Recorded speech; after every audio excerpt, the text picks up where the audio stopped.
Hi guys! Sorry for the delay in the uploads of my vintage story challenges recently. I didn't want to do the ocean challenge without having some kind of fishing mechanics. And I didn't want to download any mods because you know me, I like to do these challenges as vanilla as I possibly can. So I had to wait for version 1.22 to come out, and I wanted to wait for the stable release. I hope in that time you've been able to enjoy the VODs of my No Map Story challenge that I recently completed though, and Metroid Fusion, because that game's amazing. I've been streaming that challenge for almost a year now, and I finally completed it. And let me tell you, it was really fun, and I really think that people should try no map runs for themselves. If you're curious about that, let me know, I can tell you more about it in another video. But for now, let's hop into the Ocean Challenge. Let's start with the basics. I picked Commoner for this run, because it's the only class that I hadn't picked yet. I almost didn't pick Commoner because really kinda what's the point? I really like the challenge that the classes bring and the different levels of combat and other things like that they have. It just adds a little bit of life to the game. Playing it at base, as a class that doesn't have anything going for it or against it, really doesn't excite me, but I figured what the heck, why not give it a shot? And as always, for world settings, I pick Wilderness Survival as my template and modify from there. The three main things that I adjust for every challenge is the respawn radius on death, the map being enabled, and prospect node search being enabled. Then after that, I only adjust what is required for the challenge because I like pretty much everything else that is in Wilderness Survival. So in this case, I adjusted it so that the land coverage was basically as small as it possibly could be, ensuring that I had nothing but endless ocean for most of the game. And because this is an ocean challenge, not an island challenge, I put a few other restrictions in place for myself. I'm not allowed to live on this island. I must live either underwater or spend the night on my raft. But I can of course use the resources on the islands to make what I gotta make. So the very first thing that I do is start collecting some dirt so that I can live underwater, because I'm gonna want a home base of sorts. Another restriction I had was that with my raft, I wouldn't be able to sail everywhere.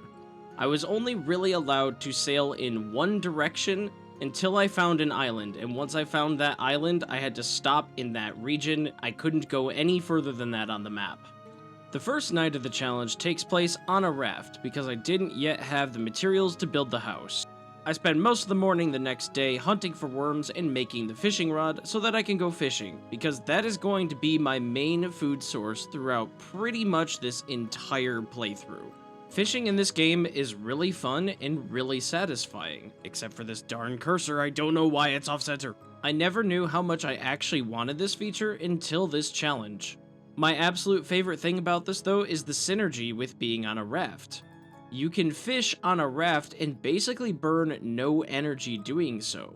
This hands down makes fishing the best food source early game, especially for the ocean challenge. Now I don't know the size on what's considered a fish pool when it comes to the fishing mechanics. The handbook says that if you overfish an area, you can actually decrease the population so that you won't catch any more fish for a while. But thankfully, that's not an issue with the ocean challenge. Whenever I noticed the fish population start to die out, I would just move to the other side of the island on my raft or something like that, and suddenly there'd be fish again. You only really need to move about 200 blocks or so from what I could test in order for you to get to the next fish population. At least that's my theory, I don't have any definitive answers. Powered by raw fish energy, I sail over to a nearby island to determine if this is where I want to make my home. Results are promising. There is a trader here, and this one happens to be a clothing trader, which will turn out to be very important for this run. Satisfied with the diversity of resources on this island, I begin to make my underwater house. The first issue though is that temporal stability is going to drain the moment I start to get deep. And as much as I want to build a really deep underwater house so that I have to swim to the surface and make things super challenging, I have to settle with a place that's going to be somewhat shallow for now. And after a lot longer than you would initially think, this place is finally water-free. And after completing the world's sketchiest underwater pit kiln, I am finally done with day 2, and am able to do the last thing I allow myself, setting my spawn in my underwater house. This will ensure that I spawn somewhere on the island near me and not across the ocean and require me to swim every time. At this point, the Ocean Challenge becomes just like any other Vintage Story playthrough. I have to collect crops, cattails, stones, sticks, you know, the basic stuff to get us into the Stone Age and able to actually survive a little bit. And while out foraging, I find a second trader outpost, which can I say I absolutely love these. I know they were in the game before, but they're much more common now, and I absolutely love the detail they put into them. This guy happens to be a treasure hunter, which is pretty nice, but honestly I would have preferred survival because I don't have a great source of getting gears right now. And while I'm out foraging, I find some blueberry bushes that are kind of promising, so I go ahead and take some cuttings of these, looking to interact with that new berry bush rework. On paper, I'm not a big fan of this rework myself, but I'm figuring why not try it. Now that I have some seeds in hand, it's time for me to make a farm, and I know that ocean saltwater hurts crop growth, but I don't know the mechanics specifically, so I'm deciding to go ahead and try out something for the first time. I'm going to build an ocean garden. The main reason for this is because I thought it'd be too easy to just make a farm on the land and go check it every once in a while.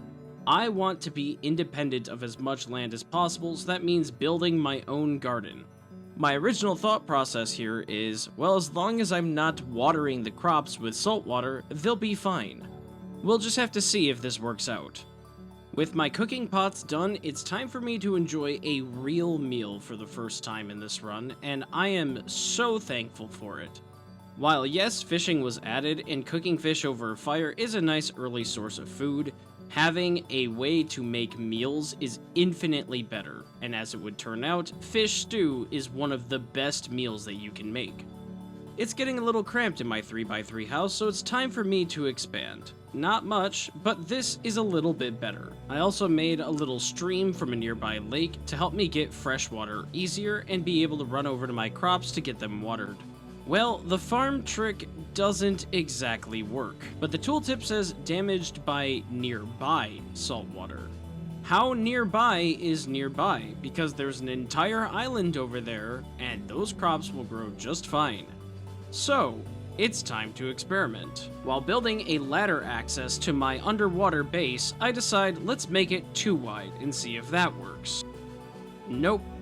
Another round of testing later, and I discover that the proper distance for crops to grow is 4 blocks away from the water's edge in an ocean. Which means, as long as I expand this farm so that it has a 4-block thick layer around it, I can grow crops in this entire thing. Getting a little cooped up on this island, I decide to head straight east to see what any of those islands are like. But, as it would turn out, there really isn't any eastern land for quite a while. Like 4,000 blocks a while. And you know what the really best part about this is? This land sucks. There's nothing here. There are like 3 trees and a bunch of really tall islands for no reason, and that's it. There's, I think, a little bit of flax and spelt from what I remember, but basically nothing. It was not worth the journey to come all the way out here.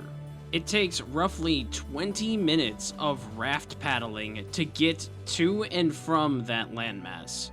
Not doing that ever again. Now, something that makes the Ocean Challenge a little bit different than its predecessors, I actually have a goal in mind other than surviving 1 year. I want to make a sailboat, and I know that's going to require a ton of flax, but the issue is, I haven't found much, and 1.22 just recently nerfed flax production. I am a little bit worried about this, but never having made a sailboat before, I'm sure I also need some metal, so it's time for me to start finding copper. And by finding, I mean panning. Well, I mean, what did you expect? It's an island, and there's only like 2 copper deposits on the surface. Though I did get lucky and find a clay vessel with a copper pickaxe already in it, so it's just panning for the hammer. Fun little fact about the berry bush cuttings, they actually aren't affected by the salt water until they mature. So I guess if you want to try this, for whatever reason, there you go, that's a tidbit of information you learn. With copper tools in hand, it's time for me to go ahead and start mining, but I found one of the procedurally generated dungeons instead. I really like these. They remind me a lot of the archives, or at least this one does, so I guess it's time for me to head down. Immediately, I'm already astonished at this new dungeon layout. There's already tons of crates which could have items in it, another door, and a long, dark hallway that I don't want to go explore quite yet. This is crazy. This is so much more than I was ever expecting there'd be down here. And for whatever reason, in all of my challenge runs, the game loves to give me lanterns as loot. So this is a great step up, and I'm gonna immediately equip this and use this throughout this dungeon. There's so much loot that I have to go all the way back home just to deposit this all. I just have way too much stuff and not enough inventory, and I still haven't been down the hallway yet. This is just the first 2 rooms that I saw. I would repeat going down into the dungeons several more times. There's so much loot in here, albeit not truly amazing loot, but still good stuff to give you a great kickstart out of the very beginning of the game. I would spend several days during this playthrough just coming back to these ruins and checking out all the things, making sure I didn't miss anything. In total, this dungeon has 7 smaller rooms with 1 really large room, the room I'm in now. Enemies spawn here pretty regularly, though most don't give me flax, a few do, and that does help a little bit towards the goal of making a sailboat, but despite all the awesome items that are in this dungeon, I don't find really anything to help me out other than that. With the dungeon mostly cleared out, it's time to go mine some copper so that I can have some real copper tools other than a pickaxe and a hammer. By the time I finally get to smithing my first copper tools, it's already almost September in my world. So I start getting to work on the sailboat. Making the hull of the sailboat really isn't that bad. The toughest part is probably the plumb and squares, but that's only because that requires flax twine, which isn't too hard to get. You also need a saw for all the boards that you're going to need for the hull, but again, not too bad. Easy resources to get pretty early on, and so far I'm thinking that this is going to not be as bad as I really thought it was going to. Once the hull is done, you need 17 coils of rope. That was way more than I was expecting, but honestly not terrible if you deliberately hunt for vines and cattails to make those. Specifically, vines on trees are amazing for this, so that's what I went and did for the next couple of days. Okay, I'm back with my 17 coils of rope. I just have to remember that they belong in the hotbar together, otherwise it won't place for some reason. And now I need 21 linen sheets. Oh my god, I definitely do not have the flax for this. Not even pre-nerf flax fields could save me from that. I think it's seriously about time we start considering being able to make linen from other sources now, because that is a ridiculous requirement and something I'm definitely not going to get done before winter. With flax fibers dropping only about 2 per plant now, I am only getting about 30 flax fibers or so from my entire flax harvest since I haven't found many flax plants. This is gonna take me years at this rate. Now, one thing I also want to mention is I had no idea how much it was going to be for the sailcloth itself. The handbook doesn't tell you how much flax you need for the sailcloth. It only tells you that you can start building it, and it will tell you what the requirements are at each stage. So I'm completely blindsided by this, and now I'm just desperate. In my desperate attempt to figure something out for winter and try to beat this challenge in 1 year, I decided to start building a really deep underwater farm. I'm gonna give it access to the sky so that it counts as a farm and isn't being grown by artificial light, and I'm hoping that this won't count as underground farming despite it being so deep below sea level. This takes months of time out of the year, which is fine by me because I can't really grow any more crops at this point. They're never gonna grow through winter. This is my only chance to try to make it so that I have a farm through the entirety of winter. And the way that I choose to do this is by cutting a bunch of grass and making grass blocks. That's the fastest way for me to get rid of the water there and hopefully get access to the sky, but still being close to the center of the earth, give me warmth throughout winter. I'm trying this mostly because of some of the comments I've got in my other YouTube videos. Somebody once mentioned that as long as you plant the crops, but they have direct access to the sky, it doesn't count as underground farming. I don't really believe that, considering what the setting actually says, but I'm willing to give it a shot anyway. Just for fun, every single time that I need dirt, I go to this same hill to harvest all the dirt that I can. This is just so that I can actually see visually how much this is going to take me, since I'm trying to build a rather large area for a farm really deep down, which means I need to have hundreds of blocks of dirt. And I'm kind of curious what that actually looks like after it's all said and done.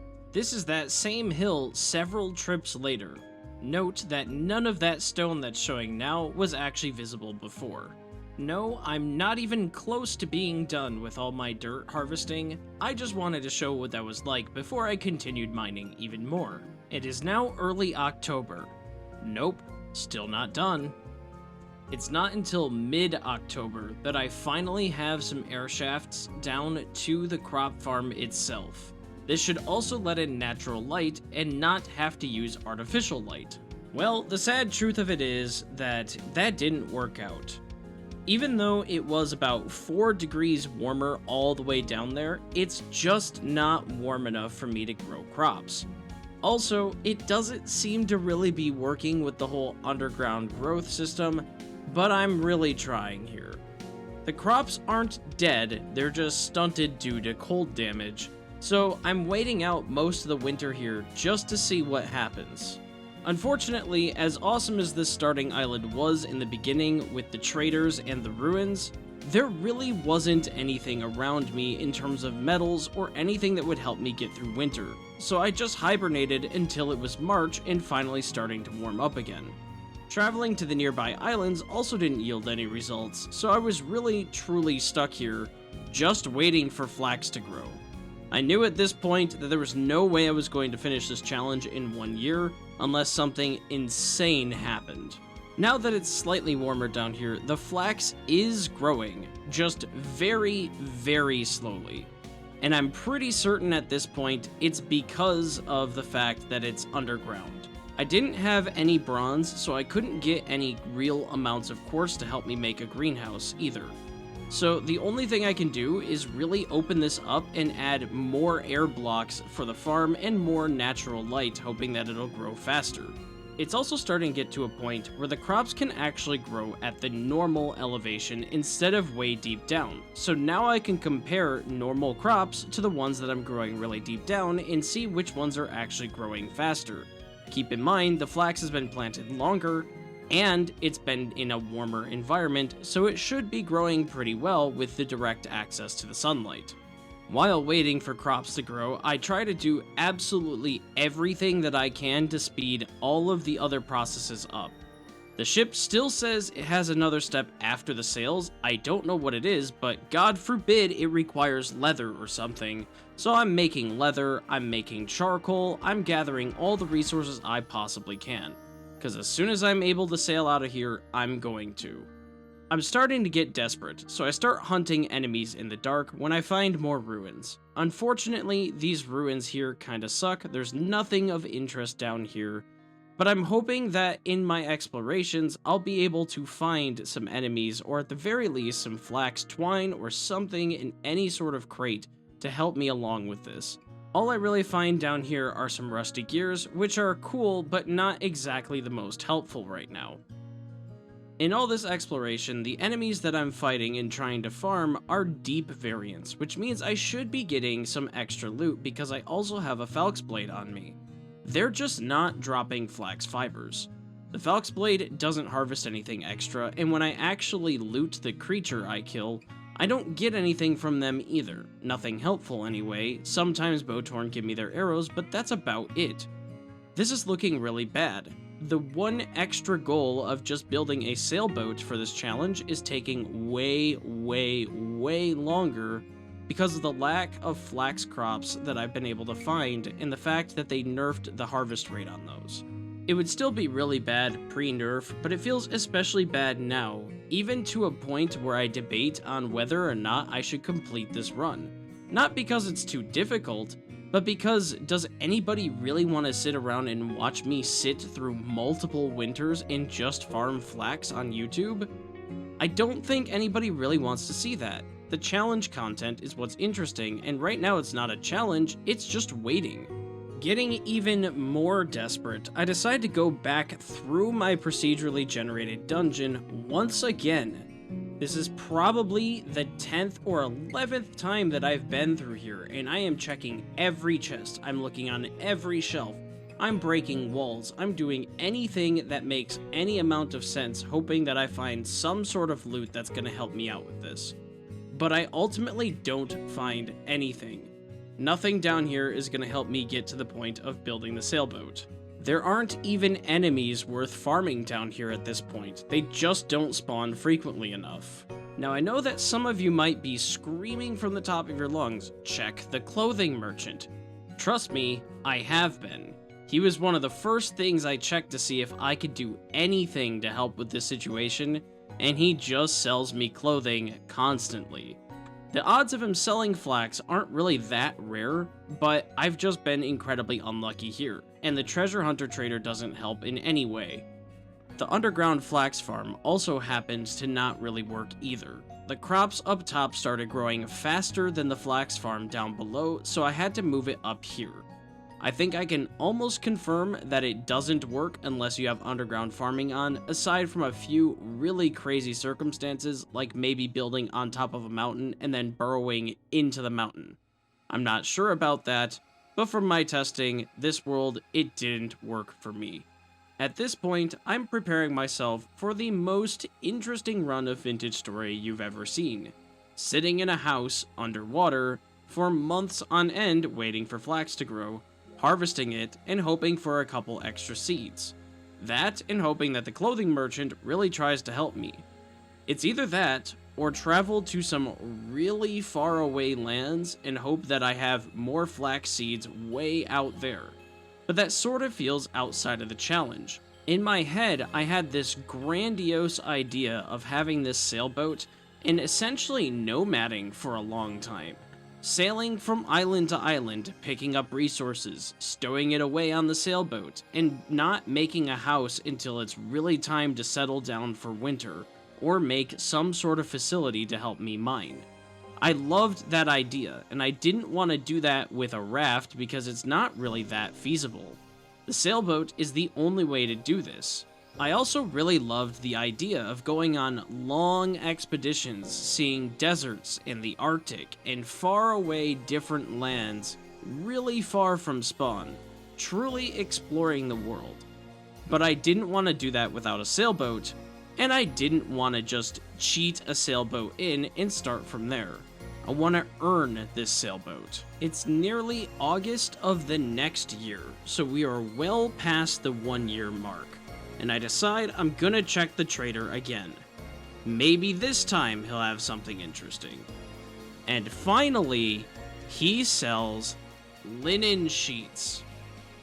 Yes, I can finally maybe get out of here, provided I actually have the gears needed for those. I scrounge up every gear I have, including selling him some leather that I made. Thankfully, I actually went ahead and did that, and that got me just enough linen sheets for me to make the sailcloth for the sailboat and get out of here once and for all. I get everything together and put it all together for one last time, I hope. There's still a step after this, but it's just to launch the ship. And I can't tell you the pure joy and excitement I felt to be able to just have the sailboat. Finally. I spend everything I've been saving so far putting this thing together and adding all the bells and whistles I can, including even rat lines, which I'm pretty sure I have no use for other than because it's pretty cool to be able to climb to the top of your sailboat. It's time to pack up this claustrophobic mess of a house that I have and put it in the sailboat. Fill that thing to the brim of all the belongings that I can take with me. The sailboat is already looking to be amazing. It looks like you can store up to 10 different chests, crates, or storage vessels on it, so I immediately begin to migrate everything from my little raft over to the sailboat so that I can fish from it and gather every resource that I could ever dream of. After several minutes of migrating everything that's important, my house is looking a lot better.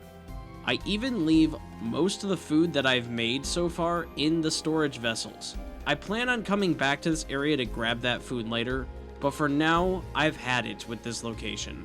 I want to get out of here. I've loaded up all of my smithing supplies and everything that I need to survive. All of the tools and everything that I need in order to make it somewhere else that's not here. Unfurling the sails to maximum speed feels amazing. I'm gonna head straight south and go for a long ways. At least 10,000 blocks is what I'm thinking. Somewhere that the climate is going to be warmer and that the terrain is going to be more hospitable.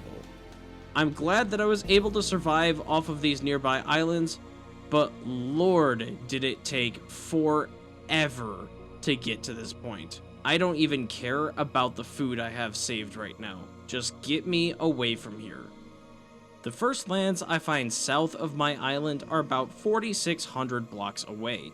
They're also a good 600 blocks east or so. While they don't really look all that promising, anything is more interesting than where I just was.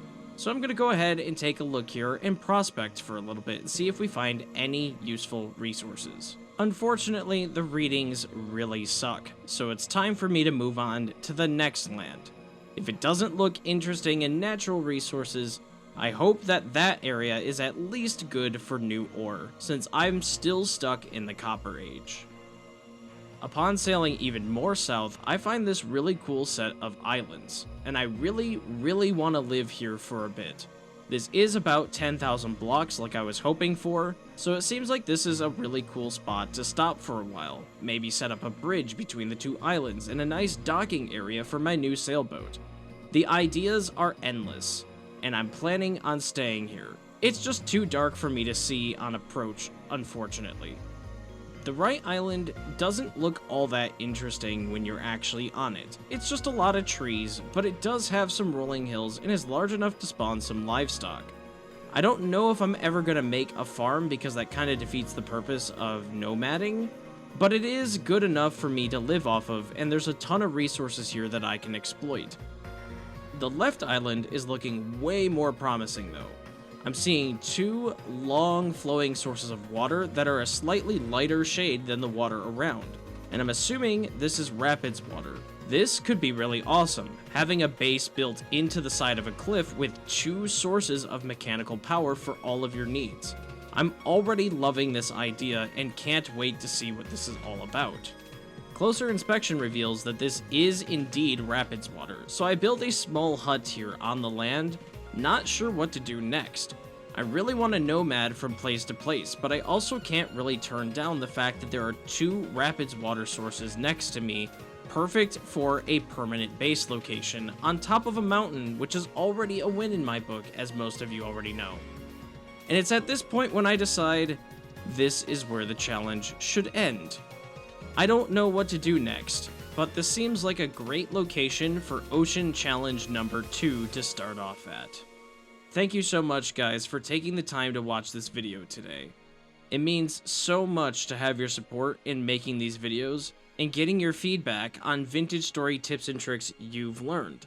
I love forming this type of community and I can't wait to share with you guys my next challenge. And a special thank you to those that have made it over to Twitch and supported me over there. Your company is appreciated, and I love talking to you all. Let me know what other games and what other vintage story challenges you'd like to see, and if you're lucky, you might even get to see the challenge live. I hope you all have a great day. Take care.